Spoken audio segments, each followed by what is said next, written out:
எரின்க்கு எப்பவும் காசு வேணும். ஆடம்பரமா செலவழிக்க. ஆனா அவளோட ஹஸ்பண்ட் சண்டை போட்டு சொல்றாரு.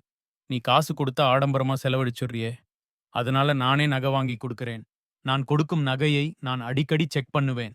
அதனால விக்கலாம்னு, அடகு வைக்கலாம்னு நினைக்கக் கூடாது." எரின் அவளது தேவைகளை பூர்த்தி செய்ய ஒரு லவர் தேவைப்படுவதாக முடிவெடுத்தாள். அவள் ஆபீஸ்ல ஒரு பணக்காரன் ரிச்சர்டை காதலிக்க வைத்தாள். ரிச்சர்ட் கிட்ட பணம் கேட்டால் எரினுக்கு அதிர்ச்சி காதிருந்தது. அவனும், "நீ காசு கொடுத்தா ஆடம்பரமா செலவழிச்சுறியே.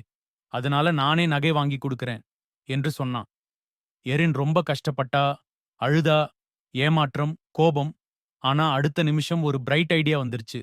இப்போ எரின் ஆசைப்பட்ட மாதிரி அவளுக்கு நெறைய பணம் வந்துச்சு.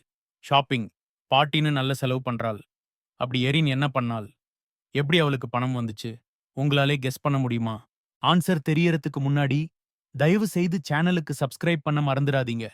உங்கள் அனைவருக்காக சிறந்த ரிடில்ஸை உருவாக்க நான் தனியாகவே முயற்சி செய்கிறேன்.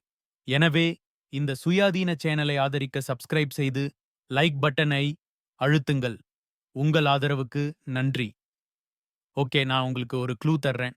இப்போ எரின் கிட்ட 2 நெக்லஸ் இருக்கு. ஒன்னு ஹஸ்பண்ட் வாங்கி கொடுத்தது, இன்னொன்னு பாய் ஃப்ரெண்ட் வாங்கி கொடுத்தது. எரின் தன் பாய் ஃப்ரெண்ட் கிட்ட ஹஸ்பண்ட் வாங்கி கொடுத்த அதே நெக்லஸை வாங்கி தர சொல்லிட்டா. அதுக்கப்புறம் அந்த நெக்லஸை வாங்கி கடைக்கு போய் செல் பண்ணிட்டா. அதால அவளுக்கு பணமும் வந்துருச்சு. அவள் அந்த திட்டத்த சாமர்த்தியமா செய்து முடிச்சிட்டு, ஹஸ்பண்டையும் லவ்வரையும் ஏமாத்திட்டா. நீங்களும் கரெக்ட்டா கெஸ் பண்ணீங்கன்னா லைக் பண்ணுங்க. இல்லன்னா உங்க ஆன்ஸரை காமெண்ட் செக்ஷன்ல டைப் பண்ணுங்க. இன்னும் இன்ட்ரஸ்டிங் ரிடில்ஸுக்கு சேனலுக்கு சப்ஸ்கிரைப் பண்ண மறக்காதீங்க.